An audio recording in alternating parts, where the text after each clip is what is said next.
সেহরির সময় চট্টগ্রাম নগরীর হালি শহরে নেমে এলো এক কিয়ামত সম বিপর্যয়। এইচ ব্লকের হালিমা মঞ্জিল নামের 6তলা ভবনের 3য় তলাটি মুহূর্তের মধ্যে পরিণত হলো এক জ্বলন্ত অগ্নিকাণ্ডে। কোনো বোমা হামলা কিংবা যুদ্ধ নয়, সামান্য অসতর্কতায় রান্নাঘরে জমে থাকা গ্যাসের বিস্ফোরণে ছিন্ন ভিন্ন হয়ে গেল একই পরিবারের 3টি সাজানো স্বপ্ন।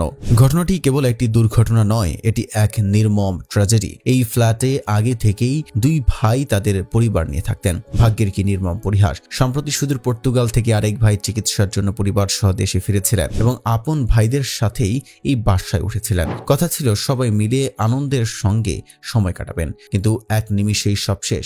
সেহরির শেষে যখন সবাই নামাজের প্রস্তুতি নিচ্ছিলেন, ঠিক তখনই বিকট শব্দে বিস্ফোরণ ঘটে। বিস্ফোরণের তীব্রতা এতটাই ভয়াবহ ছিল যে ফ্ল্যাটের দরজা জানালা উড়ে গিয়ে রাস্তায় পড়ে, আসবাবপত্র পুড়ে ছাই হয়ে যায়। সিসিটিভি ফুটেজে দেখা যায় আগুনের লিলিহান শিখা শরীরে জড়িয়ে এক নারী বাঁচার জন্য ফ্ল্যাট থেকে বেরিয়ে আসছেন, যা দেখলে যে কারো গায়ের লোম দাঁড়িয়ে যাবে।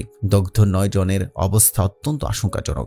চট্টগ্রাম মেডিকেল কলেজ হাসপাতালের বার্ন ইউনিট এখন স্বজনদের আহাজারিতে ভারী। রানী পাখি এবং শাখাওয়াতের শরীর প্রায় 100 ভাগ পড়ে গেছে, যা বাঁচার আশা প্রায় ক্ষীণ করে দিয়েছে। আগুনের হাত থেকে রেহাই পায়নি নিষ্পাপ শিশুরাও।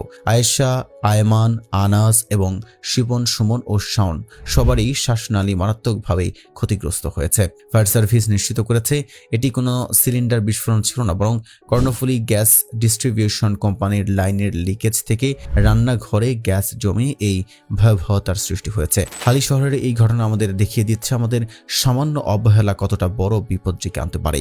জীবন বাঁচাতে গ্যাস ব্যবহারের পর অবশ্যই মেইন বাল্ব বা চাবি বন্ধ রাখার অভ্যাস করুন।